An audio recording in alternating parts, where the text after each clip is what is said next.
Ito yung kauna-unahan na feeling ko lalaki, yung ganitong varieties. Aside from that, yung mga kulay nila, no, sobrang gaganda.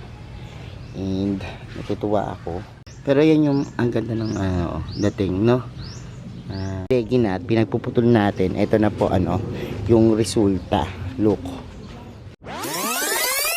Hello everyone, this is Sir Misunao, Mini Dino Park and Eco Garden, and welcome back sa ating YouTube channel. And for today's video, updates lang po tayo ng mga halaman natin, lalo na po yung mga halaman kong makukulay at mas lalo silang kumukulay ngayong tag-ulan, at nakakadagdag sila ng kasiyahan at syempre attraction dito sa aking garden. Ano ba yung mga halaman na yan, malalaman nyo sa ating pagbalik, kaya ready na kayo mga ka-MDP, tutok lang po.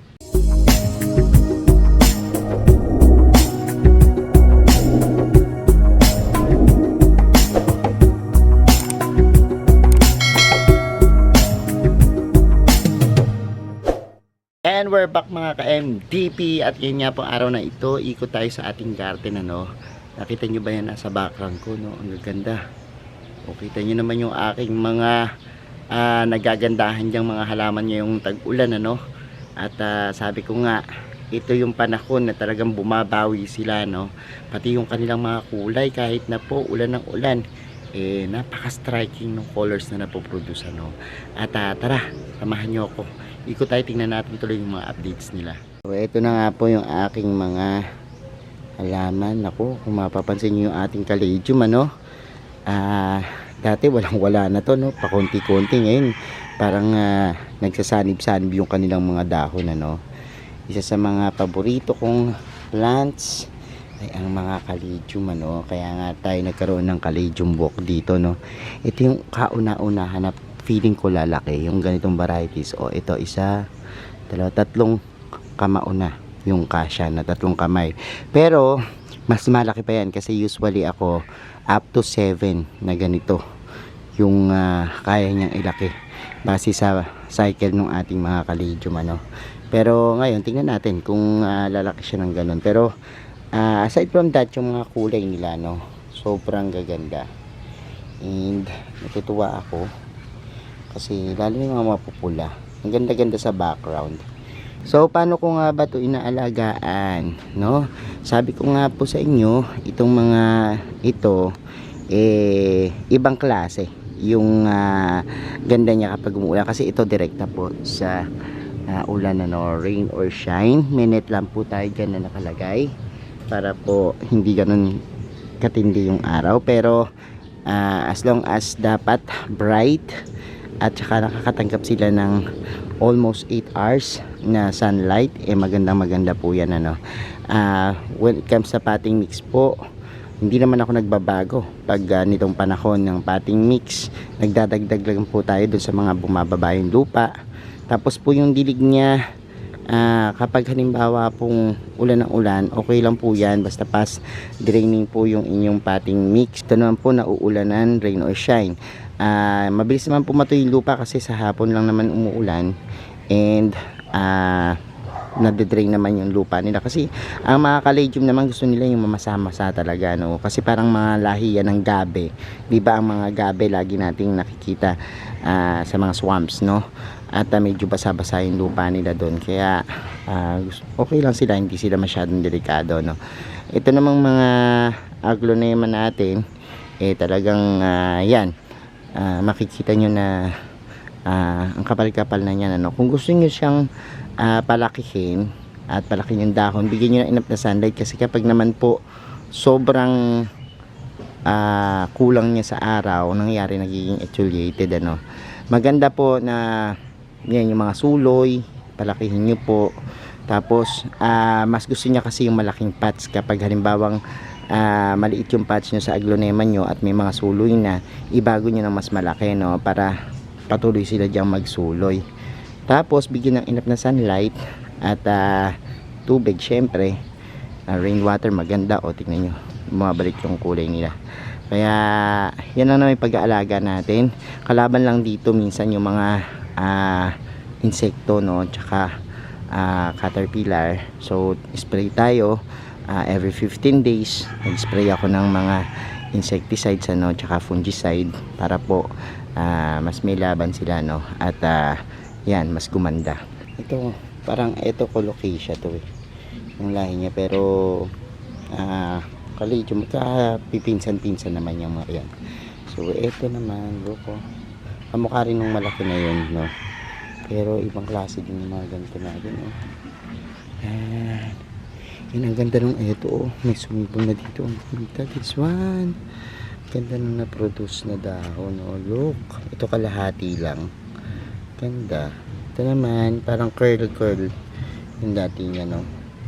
Yung ganda ng ating mga tol. Ito palaki na rin tong mga dahon. Ayan. Ito yung parang ano lang siya,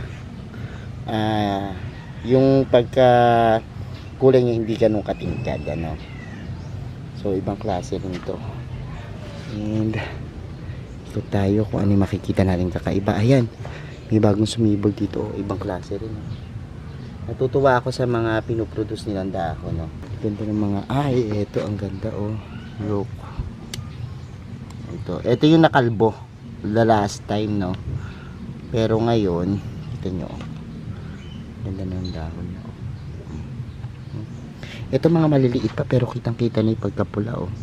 Maliit pa yan, sobrang liit. Ito rin, ganda, oh. So ito hindi mga halata yung mga kulay niya. Merong mga hindi halata sa una, pero pag tumagal-tagal na, tulad nito, look, ganyan yung kanyang dahon. So maliliit pa yan. And ito rin, ang ganda. Oh, this one is so beautiful. Ganda ng pagka, kasi yung mga lipstick ko dati, ewan ko, no, ang gara ng kanyang forma, minsan may tuldok lang, minsan kalahati lang, pero yan yung ang ganda ng dating, no? Side lang, minsan iba-iba yung nadidevelop na variations niya.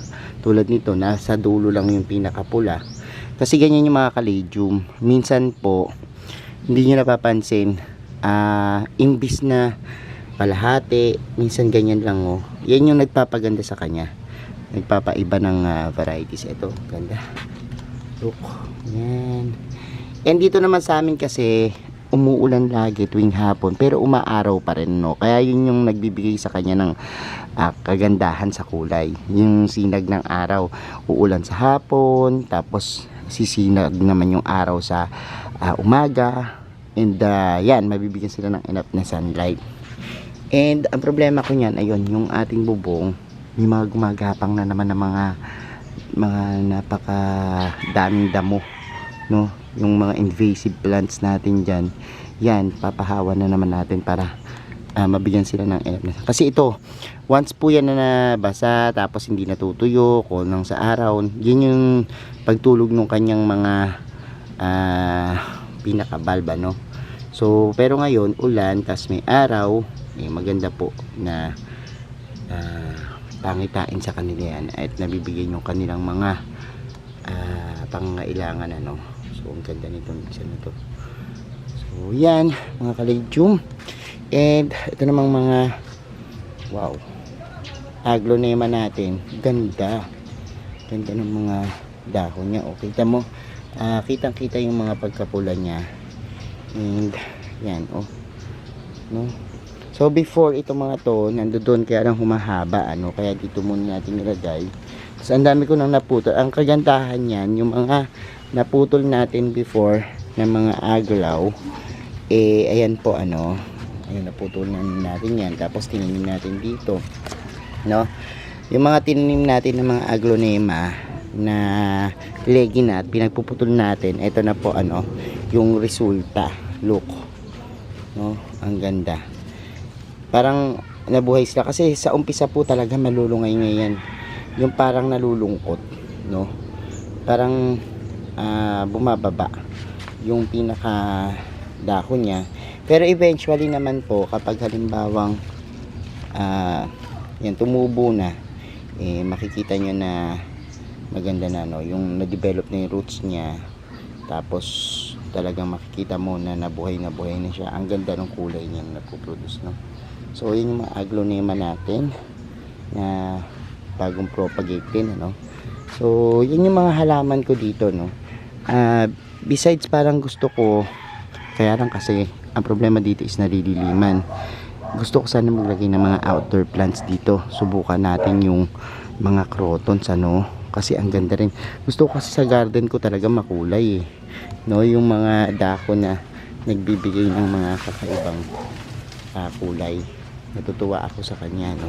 Pag nakikita ko yung may mga red, ganyan, kahit na pang philodendrons lang yan, kasi ang mga philodendrons kapag nag-unfern yung dahon niya, nagiging makulay pa rin, ano, at gumaganda. So nakadepende. Ito naman mga ganyan, meron akong mga california yan. And doon naman sa banda doon, kung gusto ko naman ng mga madidilaw yung look, ito naman mga snake plants natin dito, no. So magaganda rin yan. Yan ang mga snake plants na variegated, kung gusto ko naman ng madidilaw na itsura. So yun yung ating garden na ngayong tag-ulan, kahit na po papano, makikita natin na makukulay at talagang glow na glow yung kanyang mga plants, ano, yung kulay ng mga plants. So yan lang naman, and I hope nabusog yung mga mata nyo, no. Pero bibigyan ko pa rin kayo ng mga updates regarding dito sa mga plants natin, na mga kakaiba yung mga dahon. Grabe to, oh.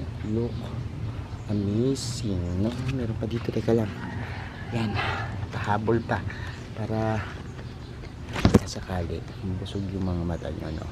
So yan, mga pahabol na look ko dun sa ating mga plants. And maganda talaga mag-alaga ngayon ng mga kalidium, ano, sa panahon na to, no. Kaya yan, mag-alaga kayo kasi ang dami-dami kong nakikita mga iba't ibang varieties, ano. O sige na, baka may maihabol pa tayong mga iba't ibang varieties, pero anyways, yan yung mga makukulay kong halaman ngayong tag-ulan, and I hope nabusog yung mga mata nyo. So ayan mga ka-MDP, napanood nyo yung ating vlog, and I hope nabusog ko yung mga mata nyo, no. Kayo ba, magaganda na rin ba yung mga halaman nyo na pinakita ko? Meron din ba kayo mga ganyan?